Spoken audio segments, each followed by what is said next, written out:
Hi friends, I hope you have been enjoying my previous lectures in Fortran. So today we start Fortran lecture 3, and today I'm going to discuss control statements. These are essentially the if then else statements, and also we are going to look at something called the logical operators. These are constructs such as and, or, not, and so on.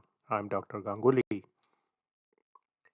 Now, when we think of an if then else statement, essentially what it is, it's a block of code like I have shown in blue here. You essentially have a particular statement here. For example, in this case, if A is greater than B, then we calculate sum is A plus B, else we calculate sum is A square plus B square, and then we have the ENDIF here. So this is the typical format of a if then else statement in Fortran. You have an if, you have a condition which you test for, then you do this. If this condition is not true, then you do this. So essentially there are two paths here. If this condition is true, that is A greater than B, you essentially do the first statement, or you do the second statement. So let's test this simple code out and see how it works. So we have put this code here and we have compiled it and run it, and I have run it for the case A is 3, B is 1. So in this case, of course, A is greater than B, and you get the printout depending on the values of A and B. So in the first case where A is greater than B, what's going to happen is you are going to get the output of 4. So it's going to go through the first part of the if then else statement. That is, since A is greater than B, you are going to get sum is A plus B, which is 3 plus 1, which is 4 here. Now let's check the second possible path of the code, and we put A is 1 and B is 3. So in this case, A is less than B. In this case, when we put 1 and 3 here, we get the output to be 10. So what happens in this case, that since A is not greater than B, or we should say that A greater than B is not true, it goes into the else path, and so it calculates sum is A square plus B square. Now you know 1 square plus 3 square, that's 1 plus 9, that's going to be equal to 10. So that's what is printed out here. Now let's think about some more extensions here. So Fortran not only lets you do the greater than, but also less than, equal to, greater than equal to, less than equal to, and equal to. So essentially what happens here is that in each of these cases, you have a statement like A dot greater than B, A dot less than B, and so on. And these particular Fortran statements are exact equivalent of these mathematical tests. So essentially, if A greater than B is true, then A greater than B is true here. And depending on whether this statement is true or false, the code is going to go into the if part or the else part. Now, it's not necessary to always have the else part of the if then else statement. You can actually have a if and if construct also. So in this case, we have written a simple code to print the larger of two numbers A and B. So here I read AB, and what I do is I just substitute the value of A in big. So let's say big is A. Now I check for the second possibility, that if B is greater than big, then I put B in big, and then I end the if statement and I print out big here. Now if you look at this code carefully, depending on whether A is greater than B or B is greater than A, you are going to get the right output for the larger of two numbers A and B. Now let's check out this code. So I have given numbers here, A is 99, B is 101, and the output has come out to be 101 in this case. So in this case, of course, the two numbers are here and B is greater than A. So that's been activated here. Now the second case we try out with A is 101, B is 99, and in this case again I get 101 as the output here. So depending on the values of A and B, the different paths here are going to be invoked. So if B is greater than the value of A, then it's going to put big equal to B. Now in many cases you can write interesting programs by using just if then else statement, particularly if you have to make some comparisons. For example, here is a code which essentially describes the process of finding the largest of three numbers a, b, c. So here what I do is I read these numbers a, b, c, and there are two tests here. That is, if a is greater than b, then you do this part of the code, else you do this part of the code. Now, if a is greater than b, then we further check that if a is greater than c, or we check the else part here. So depending on that, we can put the a value into big or the c value into big. Now, the second part of this statement actually happens when a greater than b is not true. So in this case, we essentially check that b is greater than c, then we put big is b, or we put big is c.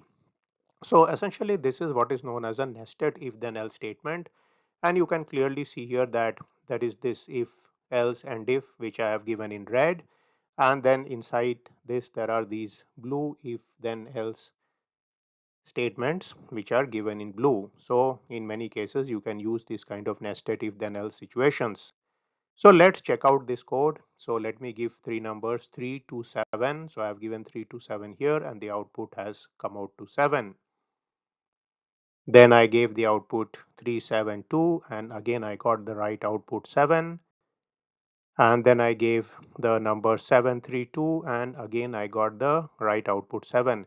So this is a good way to test any software, that it goes through the different if then else blocks of the code depending on the values of the numbers. And so this is something which people do in practice whenever they are developing software, is that they check out the different paths which the code takes or the numbers take through the program. Now let's return to our nice problem of solving the quadratic equation. So remember, ax square plus bx plus c is 0, and the solution is given by x is negative b plus minus root b square minus 4ac by 2a. Now of course, mathematically speaking, there is a possibility that b square minus 4ac may turn out to be negative, in which case this root of the negative number is not going to be defined if you are not using complex numbers. So today we'll simply try to see a situation where you write a somewhat more robust code which handles the possibility that this is a negative number, that is b square minus 4ac is a negative number. So without taking any recourse to complex numbers here, I simply read ABC and I define this b24ac term as b square minus 4ac. So this is essentially the expression which is inside the square root sign. And I have an if then else statement. So if this particular term b24ac is greater than 0, then I do the calculation part, because then I know the square root term is going to be well defined for the real number situation. And in the else case, I print out this particular string which is sorry, I don't know complex numbers. Now I type this stuff, or rather I should say I copy and paste this in the compiler, and I give the inputs as a is 1, b is 4, and c is 1. So corresponding to these, the roots are given here in red, and you can see here also I have obtained the same roots here. Now in this case, what has happened is that we have got in to this part of the code, that is in the if then part, not in the else part. Now the second case we take is a is 1, b is 1, and c is 1, and in this case the roots turn out to be complex. And since I am doing this entire program in real, what is going to happen is that the b square minus 4ac term is going to be calculated, and it's going to turn out to be negative. So we go into the else part of the code, and essentially it prints out this statement here. So now what happens that if you put this statement in certain type of commas, then it prints out this statement as a string or as a sequence of characters. So this is one more thing you can do in Fortran, is that you can print out these kind of strings, and it helps people that the code becomes more robust. So of course in this problem, some of you guys will see the possibility that this code would also have a problem when a is equal to 0, but I'm not putting anything here because then the problem is no longer a quadratic equation. So at least we have taken care of the square root sign here. Now if you did not do this, you would of course get the NaN, which I have mentioned in my previous lecture. So if you have not seen it, go and take a look at the tutorial 2. Now let's look at certain operators which are often used inside the if then else statements. So here we typically use and, or not. So in this case, I'm going to create an example to show you how to use the and you can also create examples to look at or and so on. So let's look at this simple function which is inverse sine a divided by log a, and you can clearly see here that this function is going to have certain points where it's not going to be defined. For example, if I have negative values of a, then log is not defined. Similarly, if I think about sine of a number, sine of a, it's only going to have values such as from -1 to 1. So it's bounded in that particular interval. Also, if I have the situation where a is 1, then log of a is going to be 0, where division by 0 is going to happen. So these three conditions I have put here in the if statement. So for example, if a is greater than 0 and a is not equal to 1 and absolute value of a is less than equal to 1, then term is a sine a by a log a. Remember, a sine is arc sine and a log is the natural log to the base e. Now if this is not true, then you can print that the term is undefined for a given a. So let's check out this simple program. So here I have pasted this into the compiler, and let's check it for some value such as a is 0.5. In this case, the function is well defined and I get the output as this value here in blue, and you can see this matches the value which the code is giving for me here. Now of course, what would happen in this case where you have the value 0.5, that these conditions are all going to be satisfied, so you are going to essentially calculate this function value here. Now we'll look at the case where that's not true. Now many a time the person running a code may give in some value, for example negative zero point 0.5. Now this is a negative number, so the log is not going to be defined here, and therefore we get this printout here that term is undefined for a given a. Similarly, I put a value such as 10. Now again this would violate this condition here related to the sign, and therefore again I get that term is undefined for the given value of a. Now I further continue here with the value 1. Now of course you know that log 1 is 0, but unfortunately division by 0 is coming here. That's not something we want to do, and therefore again we go into the else part and we print that term is undefined for given a. Now, what if you didn't use that particular if then else or that and sequence? What would happen is that if you wrote some very simple code, then you would get NaN for all those cases when the function values are undefined. So for example, here, if I'm using negative zero point 0.5, the a log a is not going to be defined. And so I'm going to end up with this none here. Now that's not something which you want to get in many cases. So it's good idea to build various safeguards into your code. So if you are doing numerical programming, so that your code doesn't crash, it doesn't give values of NaN. And these simple kind of things can actually cause problems in relatively large codes and so on. So what happens is that if codes are written very casually, then in many cases certain situations are there where the code is simply not going to go further because it has encountered NaN at some point, and then all the later numbers are also going to come out as garbage. So that's essentially the thing you need to keep in mind whenever you are writing good code.